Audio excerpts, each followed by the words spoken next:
ಎಲ್ಲರಿಗೂ ನಮಸ್ಕಾರ. ನಾನು Prajwal, challenge coaching classes Sinnur ವತಿಯಿಂದ. ನಾವು ಲಾಸ್ಟ್ ಕ್ಲಾಸಲ್ಲಿ ಏನು ಮಾಡಿದ್ವಪ್ಪ ಅಂದರೆ ಕರ್ನಾಟಕದ ಪ್ರಮುಖ ಭೂ ಸ್ವರೂಪಗಳ ಬಗ್ಗೆ ಒಂದು ಪಾಠವನ್ನು ಮಾಡಿದ್ವಿ.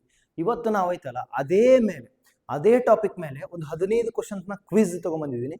ನೋಡೋಣ ಅಂತ ಯಾರ್ಯಾರು ಕರೆಕ್ಟಾಗಿ ಪಾಠ ಕೇಳಿದಿರಿ ಮತ್ತು ಅದರ ಬಗ್ಗೆ ಪ್ರಶ್ನೆಗಳನ್ನು ಚರ್ಚಿಸೋದ್ರಿಂದ ಏನಾಗುತ್ತಪ್ಪ ಅಂತಂದರೆ ಆ ಪಾಠ ಅರ್ಥ ಆಗಿದೆ ಇಲ್ವೋ ಆ ಪಾಠದ ಮೇಲೆ ಯಾವ ಥರ ಕ್ವಶನ್ಸ್ ಎಕ್ಸಾಮಲ್ಲಿ ಬರ್ಬೋದು ಅಂತ ನಮ್ಮ ಎಕ್ಸಾಮ್ ಒಳಗಡೆ ನಮಗೆ ಎಕ್ಸಾಮ್ಗೆ ಪ್ರಿಪರೇಷನ್ಸ್ ಆಗೋಕ್ಕೆ ಹೆಲ್ಪ್ ಆಗುತ್ತೆ. ಓಕೆ, ಸ್ಟಾರ್ಟ್ ಮಾಡೋಣ ಅಂತ ಟೈಮ್ ವೇಸ್ಟ್ ಮಾಡೋಕ್ಕಿಂತ ಮುಂಚೆ.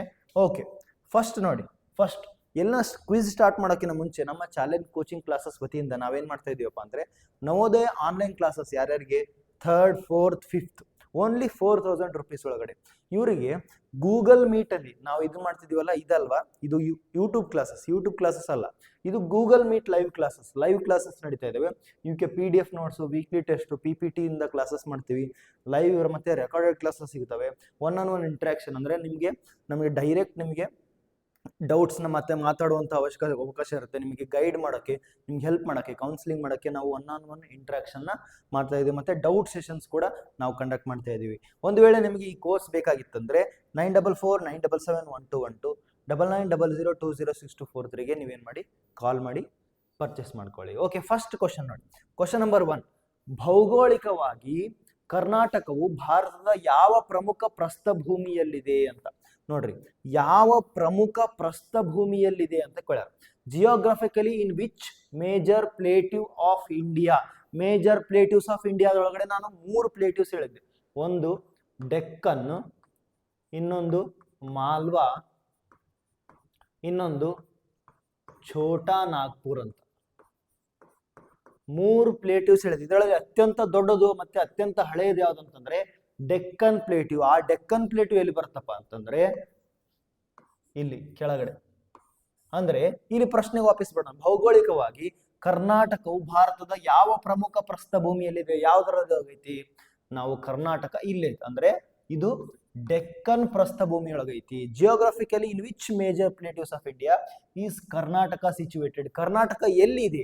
ಯಾವ ಯಾವ ಪ್ಲೇಟಿವ್ ಇದೆ ಅಂದ್ರೆ ಅದರ ಸರಿಯಾದ ಉತ್ತರ ಡೆಕ್ಕನ್ ಅಥವಾ ದಖನ್ ಪ್ರಸ್ಥಭೂಮಿ, Deccan plateau. Option B is the right answer. Okay, ಮುಂದಿನ ಪ್ರಶ್ನೆಗೆ ಹೋಗೋಣ. ಏನಾಯ್ತು ಮುಂದಿನ ಪ್ರಶ್ನೆ? ಮೇಲ್ಮೈ ಲಕ್ಷಣ ಮತ್ತು ಮಣ್ಣಿನ ಆಧಾರದ ಮೇಲೆ ಕರ್ನಾಟಕವನ್ನು ಎಷ್ಟು ಪ್ರಮುಖ ಭೌಗೋಳಿಕ ವಿಭಾಗಗಳನ್ನಾಗಿ ವಿಂಗಡಿಸಲಾಗಿದೆ? ಅಂದ್ರೆ ಕರ್ನಾಟಕದಲ್ಲಿ ಎಷ್ಟು ಭೂ ಸ್ವರೂಪಗಳನ್ನು, ಎಷ್ಟು ಪ್ರಮುಖ ಏನಂದ್ರೆ ಭೌಗೋಳಿಕ ವಿಭಾಗಗಳನ್ನು ವಿಂಗಡಿಸಲಾಗಿದೆ. How many major physical divisions? ನೋಡ್ರಿ, ನಾವು ಇಂಡಿಯಾದೊಳಗೆ ಚರ್ಚೆ ಮಾಡಿದಾಗ ಇಂಡಿಯಾನ ನಾವು ಪ್ರಮುಖವಾಗಿ 6 ಮೇಜರ್ ಏನ್ ಮಾಡಿದ್ವಿ, ಭೂ ಸ್ವರೂಪಗಳನ್ನಾಗಿ ಡಿವೈಡ್ ಮಾಡಿದ್ವಿ. ಅದೇ ತರ ಕರ್ನಾಟಕದಲ್ಲಿ ನಾವು ಕರ್ನಾಟಕವನ್ನ 3 ಭಾಗಗಳಾಗಿ ವಿಂಗಡಿಸ್ತೀವಿ. ಯಾವ್ಯಾವಪ್ಪ ಅಂತಂದ್ರೆ ಮೊದಲನೇದು ಕರಾವಳಿ ಮೈದಾನ,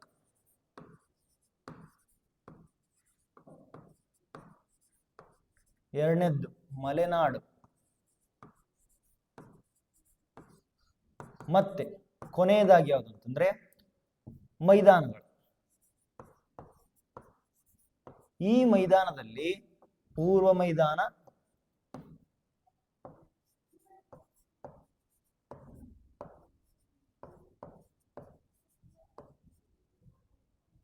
ಉತ್ತರ ಮೈದಾನ, ದಕ್ಷಿಣ ಮೈದಾನ ಅಂತ. ಉತ್ತರ ಮೈದಾನ ಅಂತಂದ್ರೆ ಉತ್ತರ ಕರ್ನಾಟಕ ಇರೋದು ಉತ್ತರ ಮೈದಾನ, ಮತ್ತೆ ದಕ್ಷಿಣ ಮೈದಾನ. ಟೋಟಲ್ ಆಗಿ ಯಾವ್ಯಾವುದವು? ಕರಾವಳಿ ಮೈದಾನ, ಮಲೆನಾಡು, ನೆಕ್ಸ್ಟ್ ಮೈದಾನಗಳು. ಇದರೊಳಗೆ ಮೈದಾನಗಳು 2 ಅದಾವು, ಉತ್ತರ ಮೈದಾನ, ದಕ್ಷಿಣ ಮೈದಾನ. ನಾವು ಆಲ್ಮೋಸ್ಟ್ 3 ಭಾಗಗಳನ್ನು ವಿಂಗಡಿಸ್ತೀವಿ ಮೇಜರ್ಲಿ. ಮತ್ತೆ ಇದ್ರೊಳಗಡೆ 2 ಭಾಗಗಳನ್ನಾಗಿ ಮಾಡ್ತೀವಿ. ನಮ್ಗೆ ಅರ್ಥ ಆಯ್ತು ಅಂತ ತಿಳ್ಕೊತೆ. ಇಂಡಿಯಾದೊಳಗಡೆ ಇದ್ರ ಬಗ್ಗೆ ಬೇಕಂತಂದ್ರೆ ನಿಮ್ಗೆ ಸಪರೇಟ್ ಆಗಿ ವಿಡಿಯೋ ಮಾಡಿದ್ದೀನಿ, ಅದನ್ನ ಬೇರೆ ವಿಡಿಯೋದಲ್ಲಿ ಚರ್ಚಿಸಿದ್ದೀನಿ. ಇದ್ರೊಳಗಡೆ ಮೌಂಟೇನ್ಸ್, ಪರ್ವತಗಳು, ನೆಕ್ಸ್ಟ್ ಮೈದಾನಗಳು, ನೆಕ್ಸ್ಟ್ ಮರುಭೂಮಿಗಳು, ನೆಕ್ಸ್ಟ್ ಕರಾವಳಿಗಳು, ನೆಕ್ಸ್ಟ್ ಐಲ್ಯಾಂಡ್ಸು, ಮತ್ತೆ ಇನ್ನೊಂದು ಉತ್ತರ ಮೈದಾನಗಳು. ಈ ತರ 6 ಇದಾವೆ. ಟೋಟಲ್ 6 ಪ್ರಸ್ಥಭೂಮಿಗಳು ಟೋಟಲ್ 6 ಇದಾವೆ. ಟೋಟಲ್ 6. ಇದನ್ನ ನೀವು ಡಿಸ್ಕಷನ್ ಮಾಡ್ಬೇಕಂದ್ರೆ ಲಾಸ್ಟ್ ಕ್ಲಾಸಿಗೆ ಹೋಗ್ಬೇಕು. ಓಕೆನಾ? ಅರ್ಥ ಆಯ್ತು ಅನ್ಸುತ್ತೆ. ನೆಕ್ಸ್ಟ್ ಮುಂದೆ ಹೋಗೋಣ. ಮುಂದಿನ ಪ್ರಶ್ನೆ ನೋಡ್ರಿ ಏನಂತೇಳಿ. ಮುಂದಿನ ಪ್ರಶ್ನೆ, ಕರ್ನಾಟಕದ ಕರಾವಳಿಯ ಅಂದಾಜು ಉದ್ದ ಎಷ್ಟು ಅಂತ. ಕರ್ನಾಟಕ ಕರಾವಳಿ ಮೈದಾನದ ಅಂದಾಜು ಉದ್ದ ಎಷ್ಟು? What is the approximate length of coastal plains? Coastal plains ನ ಉದ್ದ ಎಷ್ಟು ಅಂತ ಕೇಳಿದ್ದಾರೆ. ಕೋಸ್ಟಲ್ ಪ್ಲೇನ್ಸ್ ಉದ್ದ ಎಷ್ಟು ಅಂದ್ರೆ 320 ಕಿಲೋಮೀಟರ್, 320 ಕಿಲೋಮೀಟರ್ ಏನಿದೆ ಕೋಸ್ಟಲ್ ಪ್ಲೇನ್ ಇದೆ. ಅದರೊಳಗಡೆ 3 ಡಿಸ್ಟ್ರಿಕ್ಟ್ ಬರ್ತಾವೆ: ದಕ್ಷಿಣ ಕನ್ನಡ, ಉಡುಪಿ, ನೆಕ್ಸ್ಟ್ ಉತ್ತರ ಕನ್ನಡ. 3 ಡಿಸ್ಟಿಕ್ಗಳು ಬರ್ತಾವೆ. ಈ 300 ಅಂತಂದ್ರೆ ಯಾವ ಡಿಸ್ಟಿಕ್ ಅಥವಾ ಕರ್ನಾಟಕದಲ್ಲಿ ಎಷ್ಟು ಉದ್ದ, ಕೋಸ್ಟ್ ಅಂದ್ರೆ ಬೀಚ್ ಎಷ್ಟು ಉದ್ದ ಇದೆ ಅಂತ, ಕರ್ನಾಟಕದ ಬೀಚ್ ಎಷ್ಟು ಉದ್ದ ಇದೆ ಅಂತ ಇದರೊಳಗಡೆ ಪ್ರಶ್ನೆ ಕೇಳಿದ್ರು. ಓಕೆನಾ, ಅರ್ಥ ಆಯ್ತು ಅನ್ಸುತ್ತೆ. ನೆಕ್ಸ್ಟ್ ಮುಂದೆ ಹೋಗೋಣ.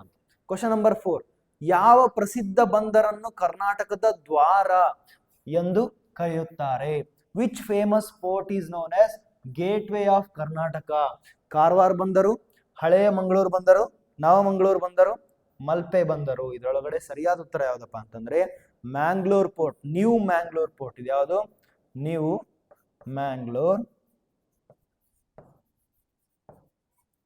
ಪೋರ್ಟ್. ಓಕೆನಾ, ಅರ್ಥ ಆಯ್ತಾ? ಇದನ್ನ ಏನಂತ ಕರೀತಾರಂದ್ರೆ ಗೇಟ್ ವೇ ಆಫ್ ಕರ್ನಾಟಕ ಅಂತಂದ್ರೆ ಯಾಕೆ ಇದನ್ನ ಕರೀತಾರಂದ್ರೆ ಕರ್ನಾಟಕಕ್ಕೆ ಬರುವಂತ ಶಿಪ್, ಹಡಗಿನ ಮುಖಾಂತರ ಬರುವಂತ ಎಲ್ಲಾ ಸರಕುಗಳು, ಗೂಡ್ಸ್, ಅವೆಲ್ಲ ಇಲ್ಲಿ ಮಂಗಳೂರು ಪೋರ್ಟ್ ಇಂದಾನೇ ಬರ್ಬೇಕಂದ್ರೆ ಪೂರ್ತಿ ಕರ್ನಾಟಕದ ಎಂಟ್ರಿ ಯಾವುದು? ಗೇಟ್ ವೇ ಆಫ್ ಕರ್ನಾಟಕ ಅಂತ ಇದನ್ನ ಕರೀತಾರೆ. ನೆಕ್ಸ್ಟ್ ಮುಂದಿನ ಪ್ರಶ್ನೆ ನೋಡೋಣ. ಕ್ವಶನ್ ನಂಬರ್ 5, ಮಲೆನಾಡು ಎಂಬ ಪದದ ಅರ್ಥವೇನು?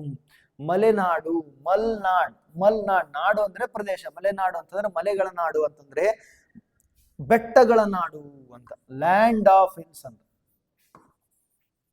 Land of hills. Okay, land of hills ಅಂದ್ರೆ ಬೆಟ್ಟಗಳ ನಾಡು. ಈ ಪ್ರಶ್ನೆಗೆ ನಿಮ್ಗೆ ಇನ್ನೊಂದು ಪ್ರಕಾರ ಉತ್ತರ ಕೊಡ್ತೀನಿ. ಕುವೆಂಪು ಅವರದೊಂದು ಪುಸ್ತಕ ಇದೆ, ಮಲೆಗಳಲ್ಲಿ ಮದುಮಗಳು ಅಂತಂದ್ರೆ, ಅಂದ್ರೆ ಮಲೆನಾಡಿನಲ್ಲಿ ಮದುಮಗಳು ಅಂತ. ಅಂದ್ರೆ ಮಲೆನಾಡು ಅಂತಂದ್ರೆ ಬೆಟ್ಟಗಳ ನಾಡು, ಬೆಟ್ಟಗಳ ನಾಡು ಅಂತ. ಓಕೆನಾ, ಲ್ಯಾಂಡ್ ಆಫ್ ಹಿಲ್ಸ್ ಯಾಕೆ ಹಿಂಗ್ ಕರೀತಾರ ಅಂತಂದ್ರೆ ಇಲ್ಲಿ ವೆಸ್ಟರ್ನ್ ಘಾಟ್ಸ್ ಇದೆ. ಏನದವ? ವೆಸ್ಟರ್ನ್ ಘಾಟ್ಸ್. ವೆಸ್ಟರ್ನ್ ಘಾಟ್ಸ್ ಎಲ್ಲಿದಾವ? ಮಲೆನಾಡಿನಲ್ಲಿ. ಅದಕ್ಕೆ ಅಲ್ಲಿ ಕಾಡು ಕೂಡ ಜಾಸ್ತಿ ಮತ್ತೆ ಮಳೆ ಕೂಡ ಜಾಸ್ತಿ. ಈ ವೆಸ್ಟರ್ನ್ ಘಾಟ್ಸಿನ ನೆಕ್ಸ್ಟ್ ನೋಡ್ರಿ, ಕರ್ನಾಟಕದ ಅತಿ ಎತ್ತರದ ಶಿಖರ ಯಾವುದು? ಕರ್ನಾಟಕದ ಅತಿ ಎತ್ತರ, ಅದನ್ನೇ ನಾನು ಲಾಸ್ಟ್ ಟೈಮ್ ಹೇಳಬಹುದೇ, ಕರ್ನಾಟಕದ ಅತಿ ಎತ್ತರದ ಶಿಖರ ಯಾವುದು? What is the highest peak ಇನ್ ಕರ್ನಾಟಕ? ಯಾವ್ದಪ್ಪ ಅಂತಂದ್ರೆ ನೋಡ್ರಿ ಮುಳ್ಳಯ್ಯನಗಿರಿ ಅಂತ, ಮುಳ್ಳಯ್ಯನಗಿರಿ ಇದು ಫಸ್ಟ್. ಓಕೆನಾ, ನೆಕ್ಸ್ಟ್ ಸೆಕೆಂಡ್ ಹೈಯೆಸ್ಟ್ ಯಾವ್ದಪ್ಪ ಅಂತಂದ್ರೆ ಬಾಬಾ ಗುಡನ್ಗಿರಿ, ಇದು ಸೆಕೆಂಡ್ ಹೈಯೆಸ್ಟ್. ಥರ್ಡ್ ಹೈಯೆಸ್ಟ್ ಅಂದ್ರೆ Kudremukh, third highest. Next Brahmagiri, Mullayanagiri, Baba Budangiri, Kudremukh, next Brahmagiri ಪರ್ವತಗಳು. ಅತ್ಯಂತ ಎತ್ತರವಾಗಿದ್ದು ಯಾವುದು? ಮುಳ್ಳಯ್ಯನಗಿರಿ. ಇಲ್ಲೆಲ್ಲ ಐತಿದು? ವೆಸ್ಟರ್ನ್ ಘಾಟ್ಸ್ ಒಳಗೈತಿ. ಎಲ್ಲೈತಿ? ವೆಸ್ಟರ್ನ್ ಘಾಟ್ಸ್ ಒಳಗಡೆ ಐತಿ. ಇದನ್ನ ನಾನು ಫೋಟೋ ಮುಖಾಂತರ ಲಾಸ್ಟ್ ಕ್ಲಾಸ್ ಅಲ್ಲಿ ತೋರಿಸಿದ್ದೆ. ಓಕೆನಾ, ಅರ್ಥ ಆಯ್ತು ಅನ್ಸುತ್ತೆ. ಮುಂದೆ ಹೋಗೋಣ. ಮುಳ್ಳಯ್ಯನಗಿರಿ ಶಿಖರದ ಎತ್ತರ ಎಷ್ಟು ಅಂತ. What is the elevation of height of Mullayanagiri? ಯಾವ್ದಪ್ಪ? 1930 ಮೀಟರ್. ಸರಿಯಾದ ಉತ್ತರ 1930 ಮೀಟರ್ ಐತಿ. ಯಾವುದು? ಮುಳ್ಳಯ್ಯನಗಿರಿ ಪರ್ವತ, ಮುಳ್ಳಯ್ಯನಗಿರಿ ಪೀಕ್ 1930 ಮೀಟರ್ಸ್ ಐತಿ. ಓಕೆನಾ, ಅರ್ಥ ಆಯ್ತು ಅನ್ಸುತ್ತೆ. ನೆಕ್ಸ್ಟ್ ಮುಂದೆ ಹೋಗೋಣ. ಓಕೆ, ಕರ್ನಾಟಕದ ಯಾವ ಜಿಲ್ಲೆಯನ್ನು ಕರ್ನಾಟಕದ ಕಾಫಿ ನಾಡು ಎಂದು ಕರೆಯುತ್ತಾರೆ? Which district in Karnataka is widely known as the coffee land of Karnataka? ಯಾಕಂತ ಕರೀತಾರೆ ಅಂದ್ರೆ ಇಲ್ಲಿ ಅತಿ ಹೆಚ್ಚು ಕಾಫಿನ ಬೆಳಿತಾರೆ. ನೀವೇನಾದ್ರೂ ಕೊಡಗು ಅಂತ ತಿಳ್ಕೊಂಡಿದ್ರಂದ್ರೆ ರಾಂಗ್, ಕೊಡಗು ಅಲ್ಲ. ಆಪ್ಷನ್ ಯಾವ್ದಪ್ಪ ಅಂತಂದ್ರೆ ಚಿಕ್ಕಮಂಗಳೂರು. ಏನು? ಚಿಕ್ಕಮಂಗಳೂರು. ಕ್ವಶನ್ ನಂಬರ್ ಇಲ್ಲಿ ನೋಡ್ರಿ, ಆಪ್ಷನ್ ಚಿಕ್ಕಮಂಗಳೂರು, ಕೊಡಗು ಅಲ್ಲ, ಚಿಕ್ಕಮಂಗಳೂರು. ಯಾಕೆ ಚಿಕ್ಕಮಂಗಳೂರು ಅಂತ ಕರೀತಾರೆ ಅಂದ್ರೆ ಇದು ಕಾಫಿ ಅತಿ ಹೆಚ್ಚು ಇಲ್ಲಿ ಚಿಕ್ಕಮಂಗಳೂರಿನಲ್ಲಿ ಬೆಳೀತಾರೆ. ಅದರ ಸಲುವಾಗಿ ಲ್ಯಾಂಡ್ ಆಫ್ ಕಾಫಿ ಅಥವಾ ಕಾಫಿ ಲ್ಯಾಂಡ್ ಆಫ್ ಕರ್ನಾಟಕ, ಕರ್ನಾಟಕದ ಕಾಫಿ ನಾಡು ಅಂತ ಚಿಕ್ಕಮಗಳೂರಿಗೆ ಕರೀತಾರೆ. ಮುಂದಿನ ಪ್ರಶ್ನೆ ನೋಡೋಣ. ಏನು? ಜೋಗ್ ಜಲಪಾತವು ಈ ಕೆಳಗಿನ ಯಾವ ನದಿಯಿಂದ ರೂಪುಗೊಂಡಿದೆ? Jog Falls is formed by which of the following rivers? ನೇತ್ರಾವತಿಯ, ಕಾವೇರಿಯ, ಶರಾವತಿಯ, ಕೃಷ್ಣ? ಸರಿಯಾದ ಉತ್ತರ ಶರಾವತಿ ನದಿ. ಶರಾವತಿ ನದಿ ಇದೆಲ್ಲೈತಿ? ಶಿವಮೊಗ್ಗ ಡಿಸ್ಟಿಕ್ ಒಳಗೈತಿ. ಶಿವಮೊಗ್ಗ ಡಿಸ್ಟಿಕ್ ಒಳಗಡೆ ಐತಿ. ಇಲ್ಲಿ ಫಸ್ಟ್ ಇಡೀ ಸೌತ್ ಇಂಡಿಯಾದೊಳಗೆ first hydro electric power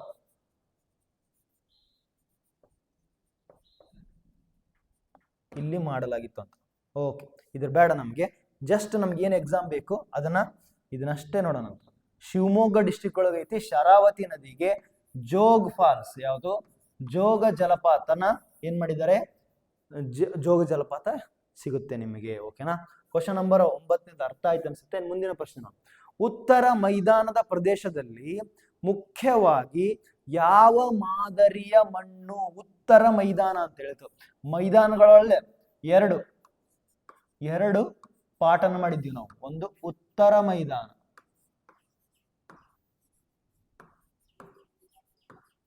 next ದಕ್ಷಿಣ ಮೈದಾನ.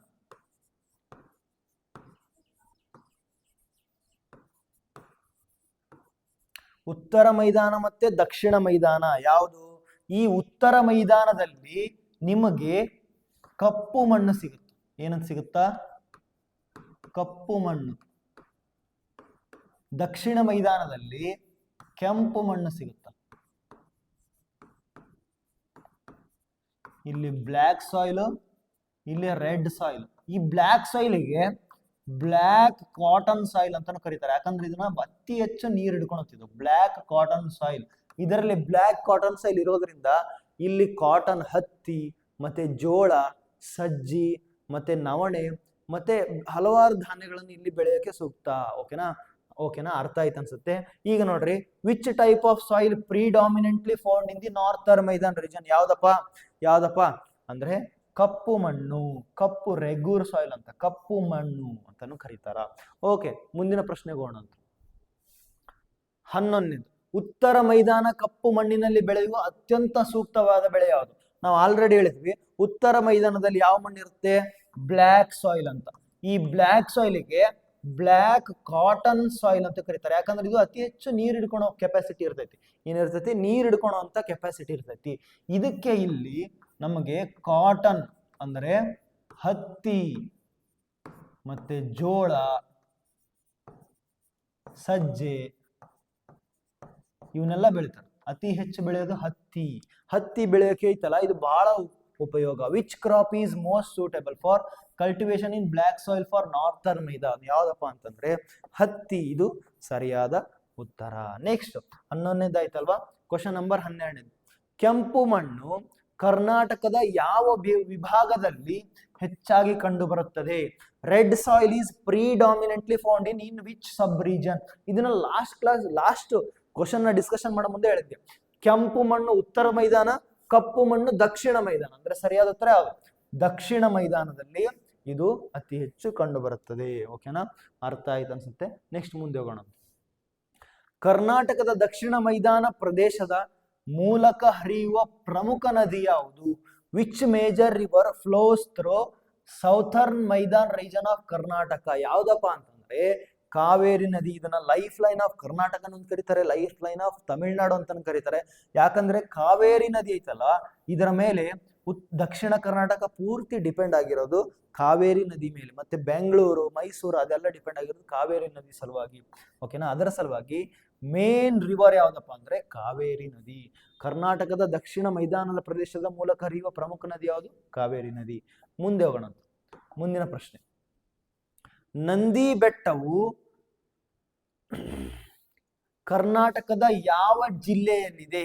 Nandi hills is located in which district of Karnataka? ಯಾವ್ದಪ್ಪ ಅಂತಂದ್ರೆ ಚಿಕ್ಕಬಳ್ಳಾಪುರ ಜಿಲ್ಲೆಯಲ್ಲಿದೆ. ಯಾವುದು? ಇಲ್ಲಿ ನಂದಿ ಬೆಟ್ಟ ಇರೋದು ಚಿಕ್ಕಬಳ್ಳಾಪುರ. ಚಾಮುಂಡಿ ಬೆಟ್ಟ ಇರೋದು ಮೈಸೂರು.